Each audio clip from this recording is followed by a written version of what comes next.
Well, I've been weathering the canopies this week, so stick around and I'll show you exactly what I've been doing.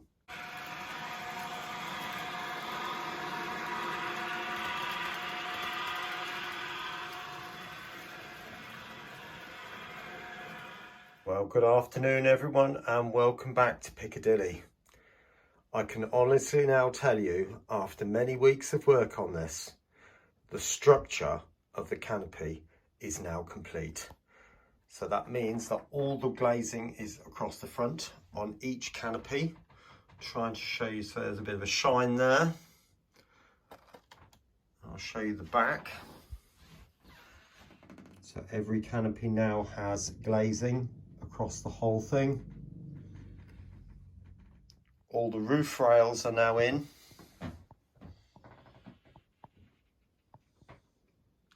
And also the window cleaning equipment on every one, including a little man standing right there doing his little bit to keep these windows completely clean. He's gonna have a job. When I'm finished with this, they won't look quite as clean as they do now. Let's make a start. Actually, just before I do that, you might have noticed this little bit. That is the start of the next phase, because these towers are due to be replaced, and it's easier to print a base and a top piece to put on, because when you print with a 3D printer FTM style, you need to have a flat base to put it on. Right, let's get on with the weathering. Right, this might be a little bit difficult to see, but I'll do my best.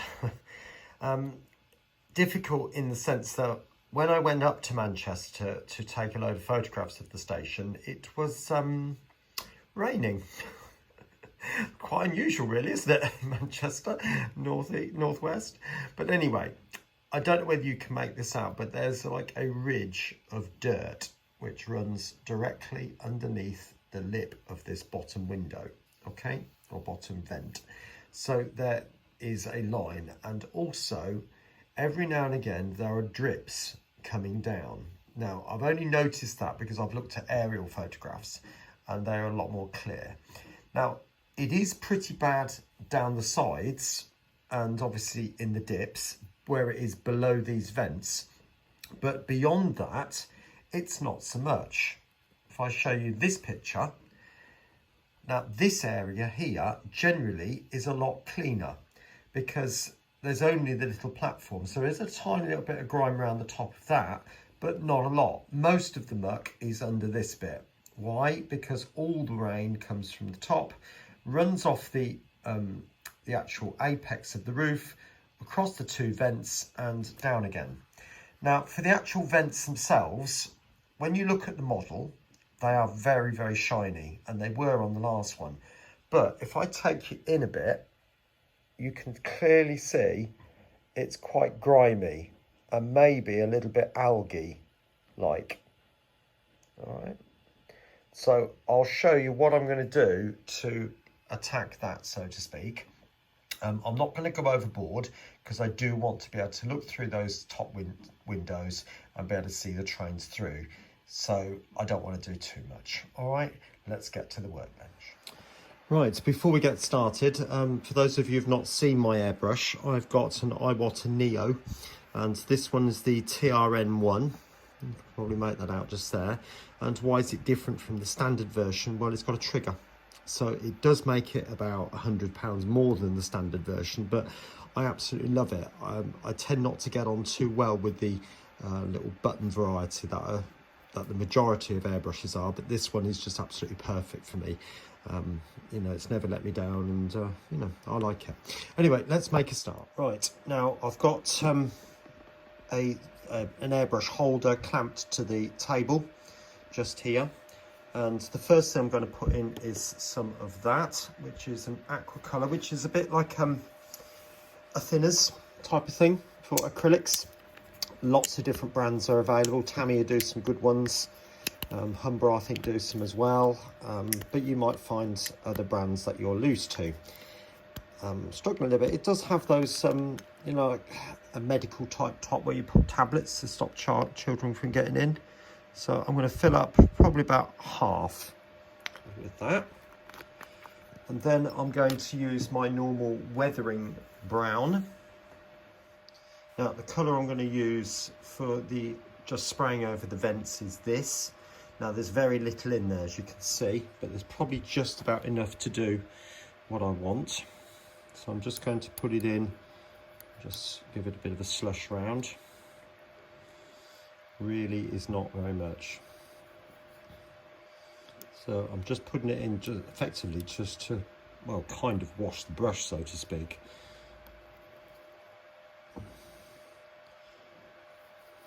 It's quite thin, as you can appreciate,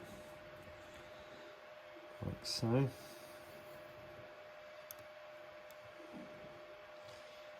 Now, because I'm going to spray this over the vents, the clear plastic vents that I put across the top of the canopies, the 4 vents, I do want to put in a tad, or the tiniest little bit of washing up liquid, which I've just put a dribble in this lid. So I've just got a bit on the end of the brush, and that should hopefully just about break the surface tension so that it will stick, because obviously this will come off if I rub it, and so that's the last thing I want to do. And just give that a little bit of a mix, just by gently holding your finger over the end and just pulling the trigger back ever so slightly so it starts to bubble.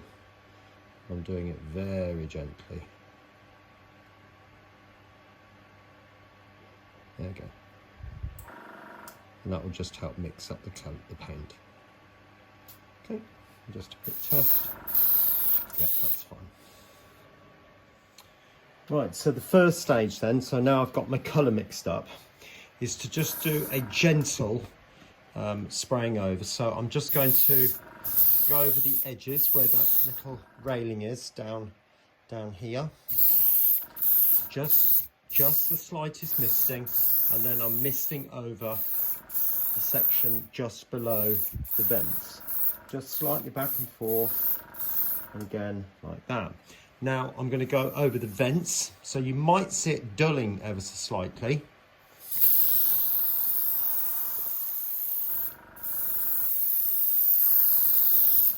That's it. So that's all I'm going to do for the time being. And now it's a case of just turning it round and doing the other side for the first stage.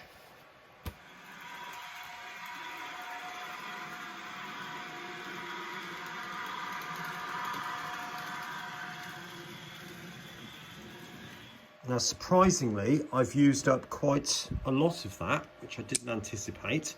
So I'm going to put some more of the thinners in, which again just about half, like so, like that. And now I'm going to use a darker colour, which in this case would be this one, again from Mr. Hobby. Lots of brands are available, but this would just be like a general track weathering colour. It's a little bit, it's a tiny little bit like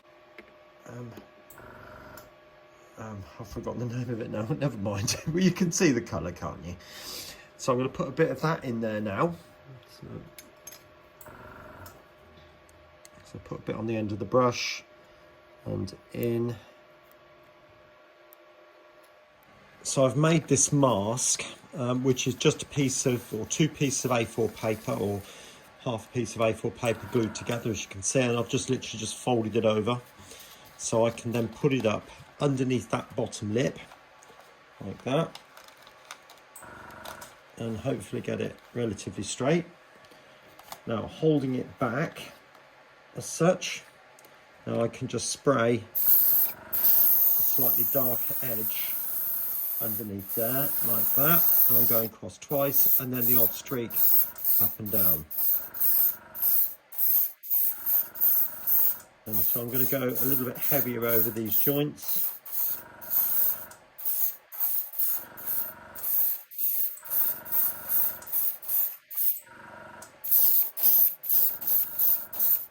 Like that.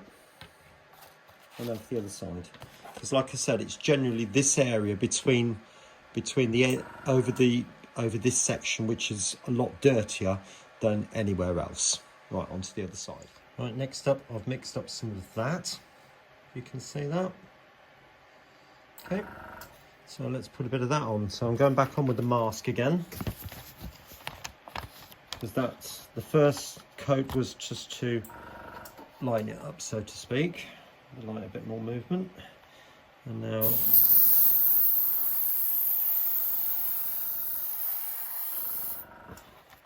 that should give it a bit more of an edge. It has, but that's not come out particularly well there. So I'll just go over that bit again.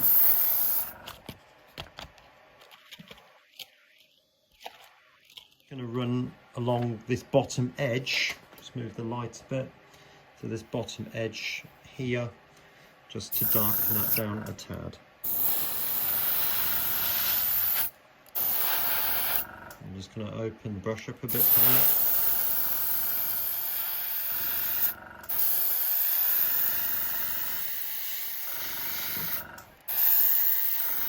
A little bit of underneath there.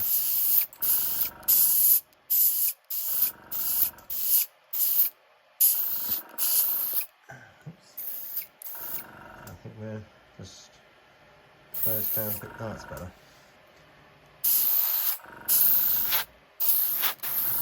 I'm going to get rid of those little marks there. Didn't come out quite right. See the streaks coming down. Right, I decided to switch to a piece of card because I do want that edge to be quite crisp. I'm not sure the paper was giving me that. It's not too bad. Let's have another go. I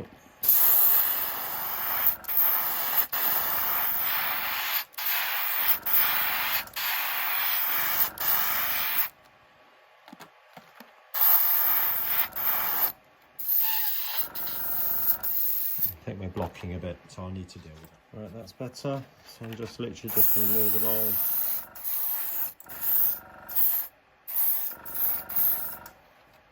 So on. Right, for the next bit, I've mixed up like a browny grey wash. You could use Nuln oil, but I've run out. So all I'm going to do is gently just put it over the top so it runs down. Let's see. And just run over this area, and just to make it run.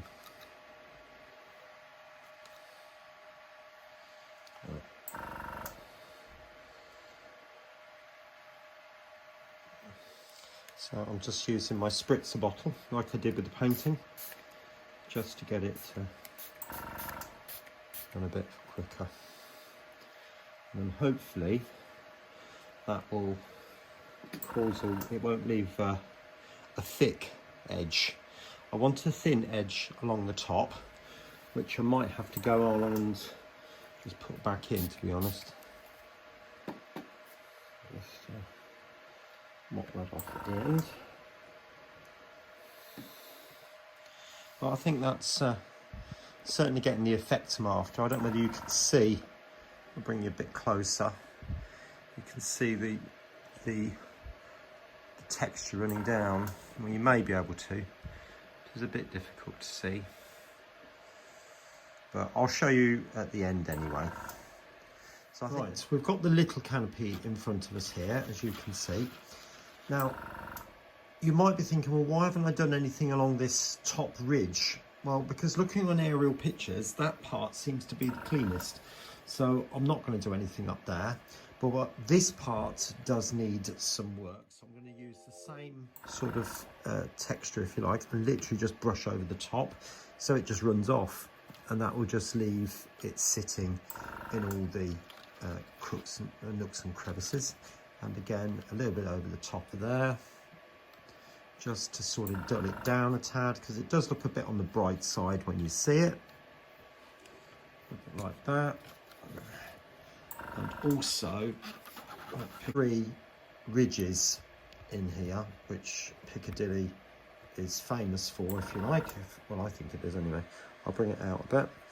And so I'll put some around there, and so it has the chance just to run around. That probably wouldn't pick up an awful lot, to be honest, but there we go. Right, we're not far off now. So all I want to do now is just put a little bit of algae on varying places along these bits here. Tiny little bit coming down the sides, not much, really not much at all. So I'm just going to use some green for that, which just happens to be that one. Bit of green into this mix that I've got here. Add a bit of water, and just 1 dollop of green, and put it in. So it is just a hint of green in there. You can make that out now. So I'm literally just going to, in just the odd place here and there, not much, just a bit.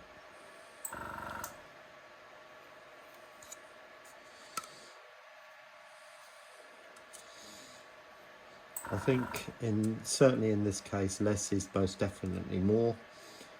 And try and overdo it and put it everywhere, it can go all sorts of, well, you can create all sorts of visual issues, which, you know, I'm not really into.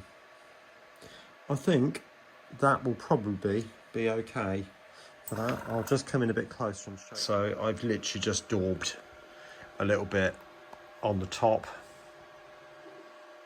not much, and a tiny bit coming down the sides as well. Just let it run. In fact, just let it run a bit more. All right, so I'll get the rest of that done, and we are so close to finishing this now, it's unreal.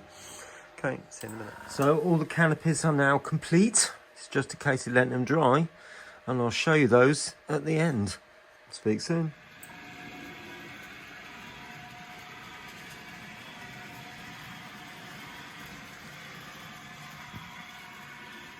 And don't forget, if you have used your airbrush, clean it out. It'll last an awful lot longer.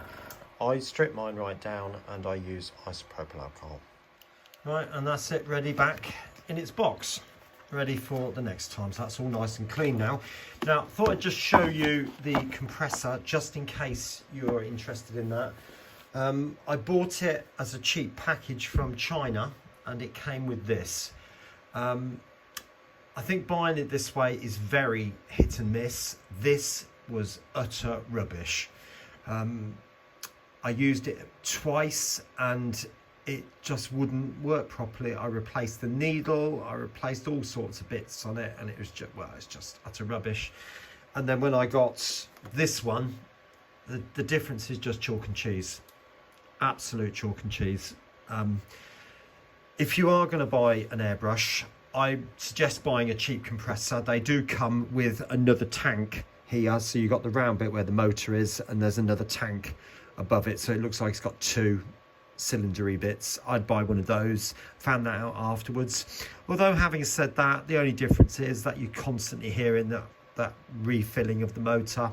It doesn't bother me that much, but you can buy a standard one of these for about, I'm guessing, 60-70 pounds. They might have gone up a little bit, 50 when I bought, when I had this was a present, obviously, like I said. But you know, it's well worth the money. I've loved it, and being the trigger version, the TRN1, you know, I can't go far wrong with it. But anyway, I thought you might be interested in that. Let's go and look at the canopy.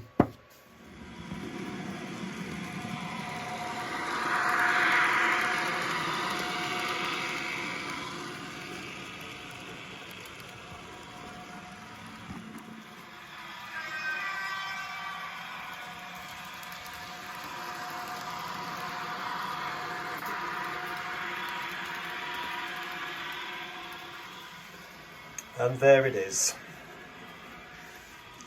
So that is the canopy complete, including the weathering.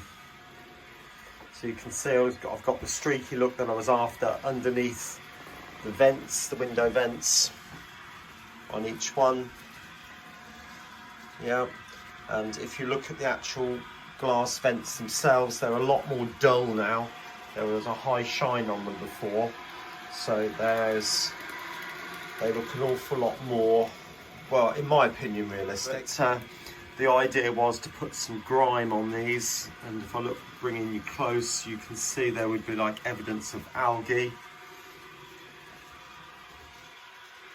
Yeah, so and take you back over to that little chap over here, so you can see he's clearly got his work cut out now.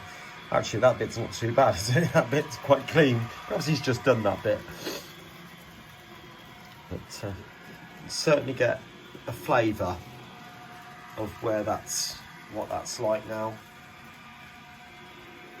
So when I blobbed glue everywhere, I wasn't really that bothered, because I knew that the griming up process would hide a lot of that. But yeah, there's an overall look. And I think that's bedding in a lot better now into the scene. So if I try and bring the camera down so you get more of a view without the view over the top of the back scenes, you get an impression of what that looks like as if it were Manchester. Take you down a bit lower. So you've got the view now as if you're walking along the side.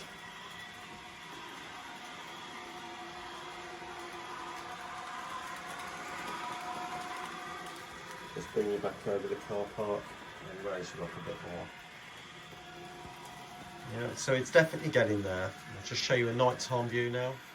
Right, it isn't nighttime actually, but hopefully you can get a flavour of what's going on there. So you still can see inside.